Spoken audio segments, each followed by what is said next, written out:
Saya nggak tahu, harusnya tugas Pak Manas sekali, tapi saya nggak tahu. Kalau saya boleh kerjakan, saya akan kerjakan itu supaya memastikan betul-betul penyerapan anggaran bisa jalan. Dan tadi uang yang udah utang kita yang sudah kita keluarkan itu betul-betul bermanfaat buat ekonomi. Dari situ kalau kenapa saya tadi bisa 6%? Si Purbaya sok tahu katanya bisa 6%. Orang-orang bilang sok tahu lu katanya. Di luar bilang gitu, sok pinter. Saya bilang kamu sombong katanya. Tapi ini udah berdasarkan pengalaman selama ini. Kalau saya balikkan, saya lihat aja zamannya Pak SBY 6% private.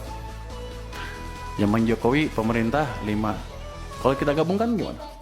Pasti di atas itu. Itu adalah langkah simpel saja yang jangka mungkin nggak terlalu panjang untuk bisa kita lihat dampaknya. Mungkin nggak secepat 6,5, 6,7 saya bilang. Tapi gerakan ke arah sana sudah terbuka lebar kalau kita biarkan private sector bekerja. Jadi gini, saya termasuk yang percaya bahwa agen-agen ekonomi itu mempunyai otak sendiri. Daripada pemerintah nggak mungkin mengontrol semua agen ekonomi untuk berjalan.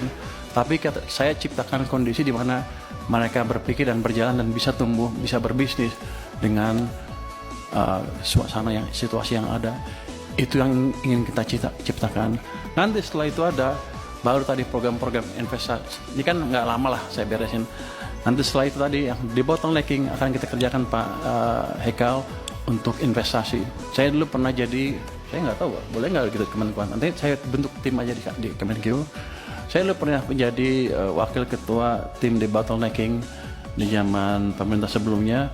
Ketuanya pada waktu itu Pak Yasona Lawli dengan beberapa Kemenko. Itu kita sidang setiap minggu Senin 7 kasus kita putuskan.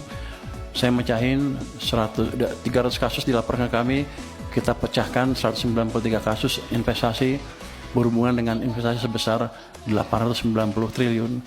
Jadi saya pikir saya udah kira-kira ngerti deh, kira-kira bisa memperkirakan deh di mana bottlenecking, di mana hambatan yang kita hadapi dan gimana cara memecahkannya.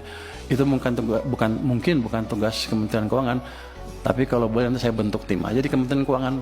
Kalau yang lain tidak mau, tapi mungkin saya usulkan ke kementerian yang lain, Menko dan lain untuk membuat itu lagi. Pak Purbaya, kalau masih ada pertanyaan tadi, karena kita masih ada rapat lagi. Tadi itu sebenarnya kita rapat pengantar, Pak. Jadi itu pengantar. Jadi menurut saya yang lainnya nanti dijawab tertulis. Kita akhiri rapat siang hari ini.